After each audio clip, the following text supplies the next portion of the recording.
So as a buyer, whether you're a first-time buyer or a experienced buyer, you need to make sure that you have all your ducks in a row. Meaning, make sure that your financing is ready, whether that's in the form of a mortgage commitment, whether that's in the form of cash that you're going to be using, whether it's in a GIC and you're going to be making sure that you use the GIC funds for the purchase or withdrawing a mutual fund to make up the bulk of your purchase or all of it.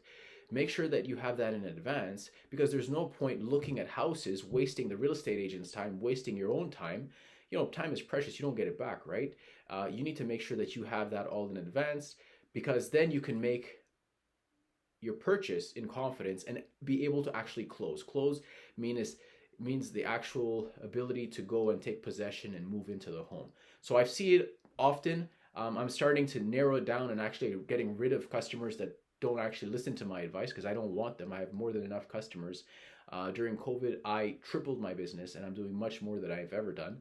And it's because primarily there's such a huge demand for housing right now. So I let go of customers that are wasting my time, because I don't want to waste my time, eat it up with them. I could have helped 4 or 5 other families in the time frame, and these people unfortunately were not ready. So I let them go, right? And I help other people. But back to my original thought. You need to make sure that you go, whether it's alone or with your spouse only, and then you're able to narrow down and know exactly what you want. I do that as part of my customer service approach to when I help people buy a home. I generally sit down with both spouses.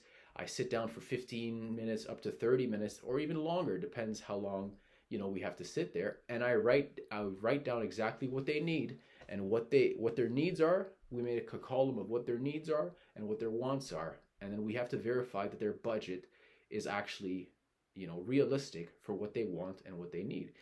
I go out there and I'm looking at dozens of properties every week, so I know what's realistic in terms of what their pricing, their budget can actually allow them to actually buy, right? And if it's unrealistic, I do one of two things. Either I say, good luck, all the best, or we still work together, and then either they're able to get a co-signer and get a little bit more money to get them the type of property that they want, or they may have to readjust their needs and wants and then go a bit lower in budget and a little bit lower in terms of like a smaller house maybe, so that they can actually afford it.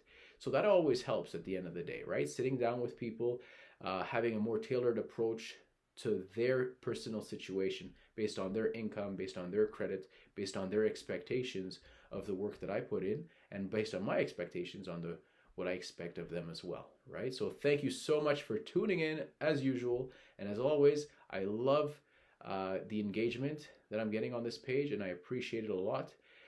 So if you like this video, and make sure that watch the other videos that I have created as well. Make sure to share it and subscribe if you haven't subscribed yet. And make sure, I'd love to hear from you in the comments section. Take care and have a great rest of your day.